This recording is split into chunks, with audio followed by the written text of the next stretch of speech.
The silence between them had grown so thick that even their $30 million mansion felt suffocating. Richard Sterling stood at the floor-to-ceiling windows of his penthouse office, watching his wife Clara's Mercedes disappear down their circular driveway for the third time that week. Another charity luncheon, another fundraising gala, another excuse to spend his money on strangers while their own marriage crumbled into polite indifference.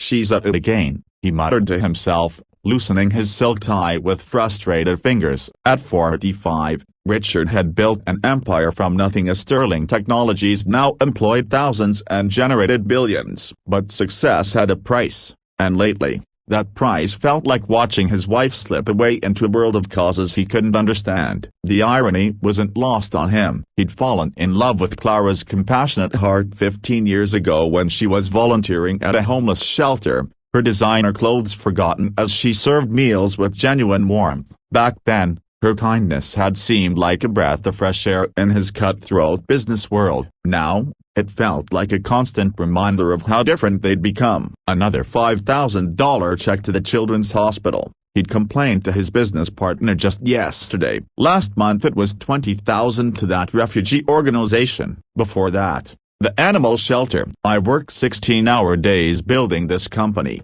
and she throws our money at every sob story that crosses her path." Their conversations had dwindled to logistics as social calendars, business dinners, and the occasional argument about her excessive generosity. Richard couldn't shake the feeling that she cared more about perfect strangers than her own husband. When had they stopped talking about dreams and started talking past each other? The house felt emptier these days, despite its 8 bedrooms and sprawling grounds. Their housekeeper, Maria Santos, had been with them for 12 years, quietly maintaining their lives while they grew apart. A woman in her 50s with kind eyes and calloused hands, Maria spoke little English when she first arrived from Guatemala, but her work ethic and gentle nature had made her indispensable.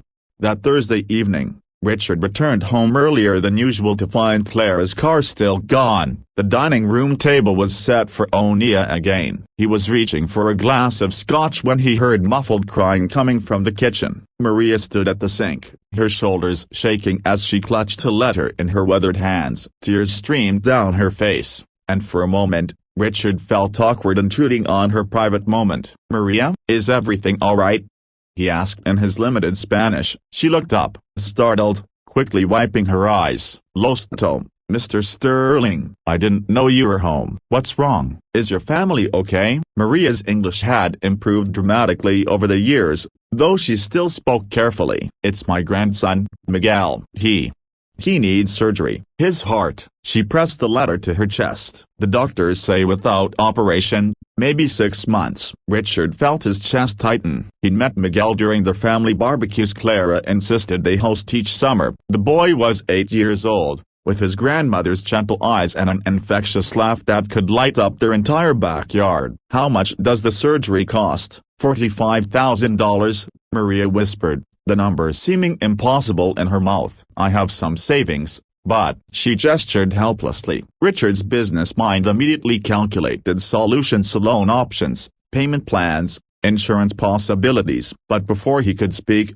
Maria continued. "Mrs. Clara, she already knows. I told her yesterday." "Of course she does," Richard said, a familiar irritation rising. "Let me guess, she's organizing another fundraiser, getting her friends to write checks so she can feel good about helping." Maria's expression changed, a fierceness entering her eyes that Richard had never seen before. "No, Mr. Sterling, you don't understand." She walked to the kitchen counter and pulled out a folder Richard hadn't noticed. Inside were bank statements, receipts, and handwritten notes in Clara's careful script. "Your wife, she doesn't do fundraisers for this. She sells her jewelry. Look." Maria showed him a receipt from an upscale consignment shop. "Her grandmother's pearl necklace and the one from your wedding photos. $15,000. Richard stared at the paper, remembering Clara's bare neck at recent social events. He'd assumed she was simply changing her style. "And this," Maria continued, producing another receipt. "Her Carinata Mercedes, the BMW she loved. She sells it and buys cheaper one for $22,000. The folder revealed a pattern that made Richard's world tilt. Clara had been systematically selling her possessions to designer handbags, artwork from their travels, even her engagement ring from her first marriage that she'd kept for sentimental value. The money didn't go to generic charities. Every dollar had been carefully directed to specific families in crisis. Mrs. Rodriguez's cancer treatments when her husband was laid off, Maria explained, showing him a bank transfer. The Johnson family when their house burned down. Tommy's wheelchair when insurance wouldn't cover it. Her voice grew stronger with each example. Your wife, she keeps list of everyone. She checks on them, makes sure money helps right way. Richard's hands trembled as he flipped through evidence of a secret life he'd never imagined. Clara hadn't been throwing money away carelessly as she'd been sacrificing her own comfort to quietly rescue families from disasters that would have destroyed them. Why didn't she tell me? He whispered. Maria's expression softened. She tried, Mr. Sterling, many times. But you always say she spends too much, worries too much about strangers. She stops talking about it because it makes you angry. The memory hit him like a physical blow. 6 months ago, Clara had started to tell him about a family whose daughter needed medical treatment. He'd cut her off, irritated after a long day, saying he didn't want to hear about her bleeding heart projects over dinner. She'd fallen silent, and he'd felt relieved at the time. The charity events she attends, Maria continued gently. She doesn't just write checks. She volunteers in kitchen, helps organize supplies, visits families later to make sure they're okay. Last week, she spent 2 days painting house for elderly man who lives alone. Richard thought about Clara's tired eyes when she came home, how she'd stopped sharing details about her days. He'd interpreted her exhaustion as social frivolity, never considering she might be physically working to help others. But Miguel's surgery, Richard began. She's selling more jewelry this week, hopes to have money by next month. Maria's voice cracked. She doesn't want you to know because last time she asked for help with medical emergency, you said families should plan better for unexpected costs. The Scotch glass slipped from Richard's numb fingers, shattering against the marble floor. He remembered that conversation with Clara asking if they could help a colleague's family facing a medical crisis. He'd lectured her about enabling financial irresponsibility, proud of his business wisdom. He'd never asked what happened to that family. That night, Richard sat in his office surrounded by financial documents, seeing his wealth through completely different eyes. Clara had been sacrificing pieces of her own life to serve as a safety net for people who had nowhere else to turn. While he built his fortune, she'd been building something more valuably, a network of hope for families in crisis. The next morning, Richard was waiting in the kitchen when Clara returned from her morning volunteer shift at the food bank. She looked exhausted but peaceful, her hair pulled back in a simple ponytail, her clothes practical rather than fashionable. We need to talk, he said gently. Clara's face immediately tensed, clearly expecting another argument about her spending. Richard, if this is about the charity auction next week, it's about Miguel, he interrupted. Her face went pale. Maria told you? She showed me everything, Clara. The jewelry, the car, all of it. Richard's voice broke. Why didn't you trust me enough to tell me what you were really doing? Clara sank into a chair, looking suddenly fragile. Because every time I tried, you made it clear you thought I was being foolish. I learned to stop sharing the parts of my life that mattered most to me. I thought you were being careless with money we'd worked hard to earn.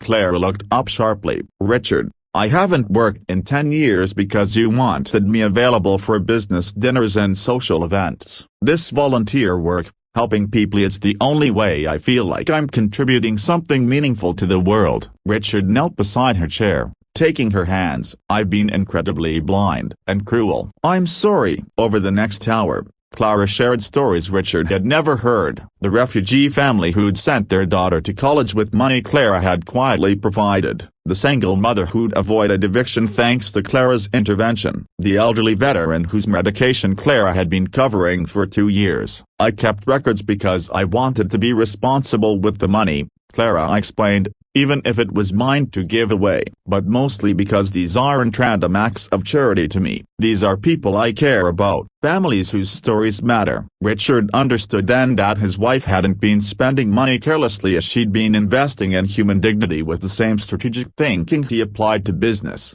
but with a compassion he'd forgotten how to access. "Miguel's surgery," he said finally. "Let's pay for it together. And not just the surgery, let's make sure Maria doesn't have to worry about his follow-up care." Clara's eyes filled with tears. "You mean that?" "I mean we should have been doing this together all along." Richard pulled her close. "I want to understand the work you're doing. Really understand it. Maybe you could show me." 3 months later, Richard found himself in the pediatric wing of Children's Hospital, watching Miguel take his first steps since his successful heart surgery. Clara stood beside him, her hand warm in his, as Maria wiped happy tears from her eyes. "Mr. Sterling," Miguel called out in careful English, "look how strong I am now." The boy's brilliant smile reminded Richard why Clara's work mattered. This wasn't about money, it was about preserving hope, protecting families, ensuring that medical crises or economic disasters didn't destroy the people caught in their path. That evening, Richard and Clara sat together at their dining room table, both of them, for the first time in months, planning their approach to a family foundation that would formalize Clara's grassroots work while maintaining its personal touch.